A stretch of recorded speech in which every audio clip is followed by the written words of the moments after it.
Good afternoon. My name is Pastor Mark. It is day number 21 of our Lent Devotional video series. Sorry about the slight delay today, getting the video out. Usually we try to do this first thing this morning, but had a few things to get to here in the office. And so I am coming from my office today to give us really this next Bible verse that talks about things that we need to learn to let go of. That's what we've been studying this entire Lent. Things we need to lay down, before the foot of the cross, and things that entangle us. What's interesting is, and I just noticed that today in preparation for this video, is that we have been in the book of James a lot. Like James, the book of James talks a lot about faith in action, and so it's no coincidence why we constantly are ending up in the book of James, because a lot of these things, when it comes to living out the Christian life, especially when it comes to, letting go of certain things, well, it's in the book of James. And so the passage that we're looking at today actually comes from James chapter 4. And we've been in this chapter before as well. But I just wanted to highlight what is being said here, because I think there's a lot of things that we can glean on. In fact, this is one of the easiest few verses in the Bible to outline, because it really specifically tells us things that we need to let go of in order to what? Draw near to God. Because that's what James is saying. He says, draw near to God, and he will draw near to you. Cleanse your hands, you sinners, and purify your hearts, you double-minded. Be wretched, and mourn, and weep. Let your laughter be turned to mourning, and your joy to gloom. Humble yourselves before the Lord, and he will exalt you.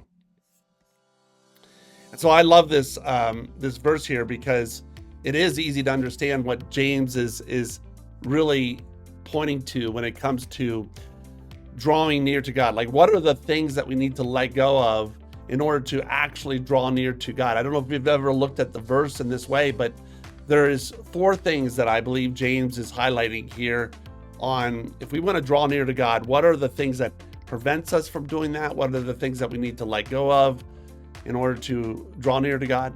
Because we want to draw near to God in order for what?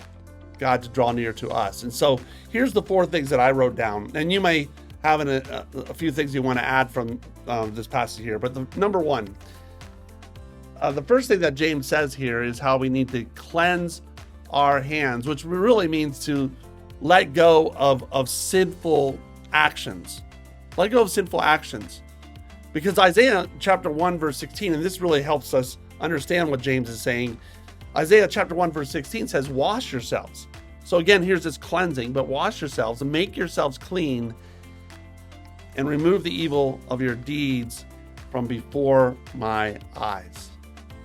So we're supposed to cleanse ourselves by letting go of sinful actions. And I think all of us, I don't probably have to describe this very much, because all of us know how some sinful actions can definitely lead us away from God instead of towards God. That's what sin does. God came to die on the cross in order that we wouldn't be separated from God in our sin.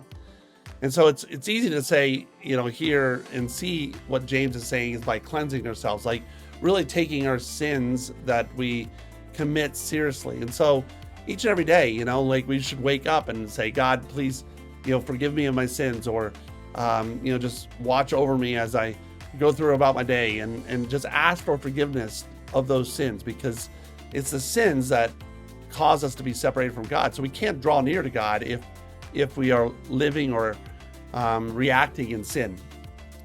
Number 2, here's the second thing.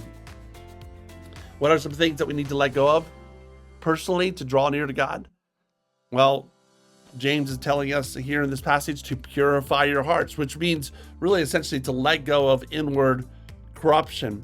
Psalm chapter 51 verse 10 says this, create in me, and this is the psalmist just kind of pleading with God, create in me a clean heart, O God, and renew a right spirit within me. And so just like I said, you can go to God and ask God to cleanse your heart. Now, of course, when you do that, he'll probably answer that prayer, and it might lead you through some things that you realize that you have to either let go of or get rid of, sin that entangles you. Like, if you want God to clean your heart, he's willing to do it. But then there's going to probably be some things that he's going to tackle in your life. Things that, you've kind of built up as an idol, which is other things we've talked about in this series.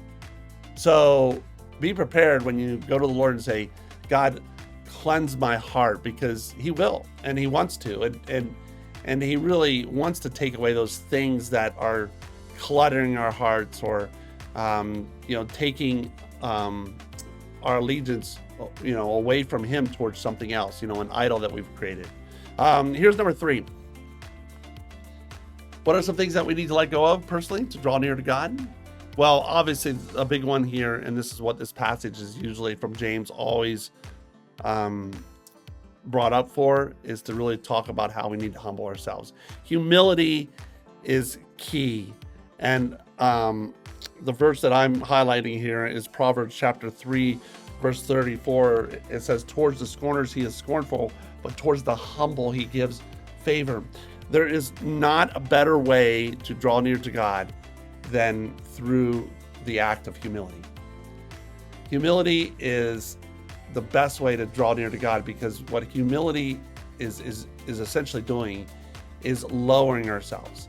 And when we lower ourselves in humility, we let go of all the things that we are, sinfully trying to hold on to, all of the idols that we've maybe propped up in our lives, all of the self things that we're pursuing.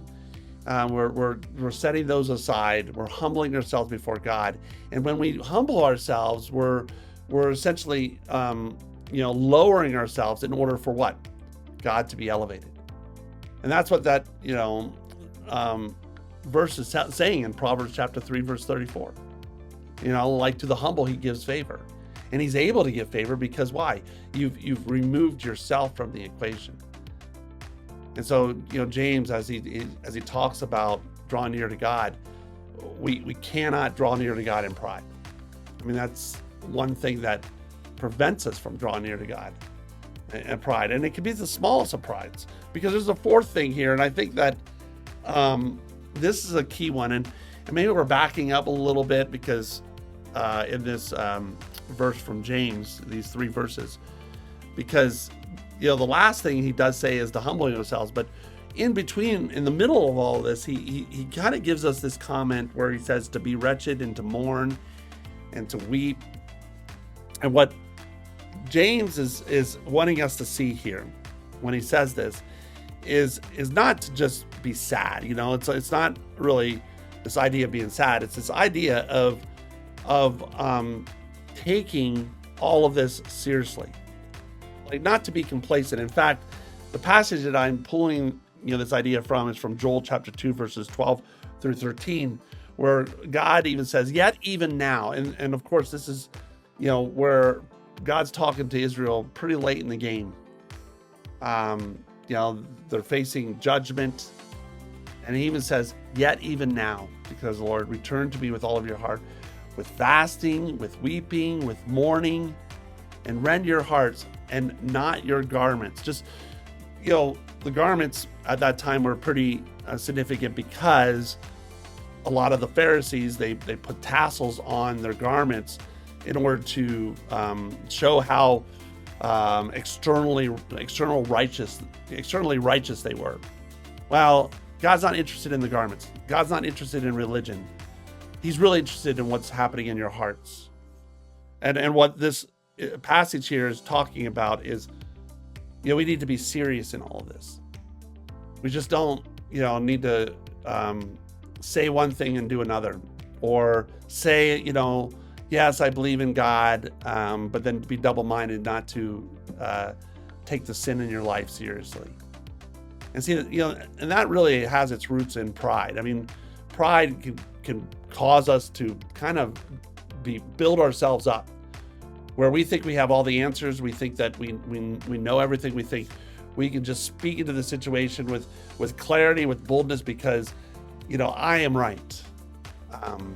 But that's pride. And maybe you feel you are justified in a certain situation, or you feel as though maybe there's something that's happening that you can speak into. And God does give us wisdom. God does give us things to share to others and share in appropriate ways with our relationships that we have. But to think that you have all the answers, or to enter into anything with pride, then we are not entering in with humility, and therefore we are not really able to come near to God in order for God to come near to us. This Easter, we celebrate Easter, and I know I'm running out of time here, but we celebrate Easter with the cross in mind. And we talk about how the ground is level at the cross, and we should always surrender ourselves to put ourselves at the foot of the cross. But in order to do that, I think this passage here from James has a lot of things to consider.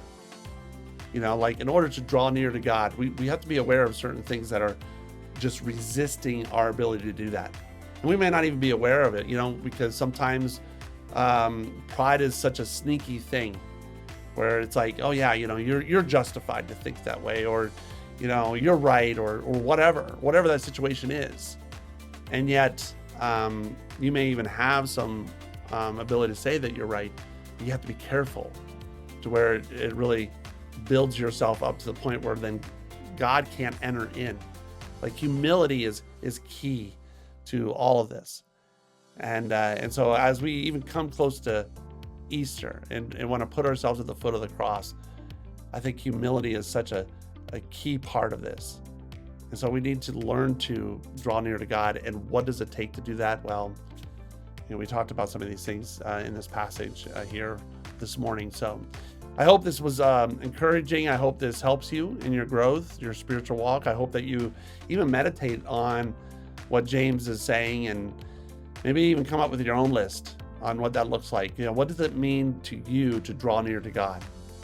Write those things down and pray over those things, because God wants you to draw near to him. And when you draw near to him this Easter, he's going to draw near to you, and your life will be very different. So again, hope this was helpful today, and look forward to seeing you tomorrow.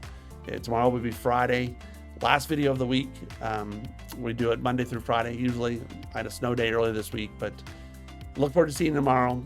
Today's day number 21. Tomorrow's day number 22. And so we'll continue the series together. So God bless and have a great day.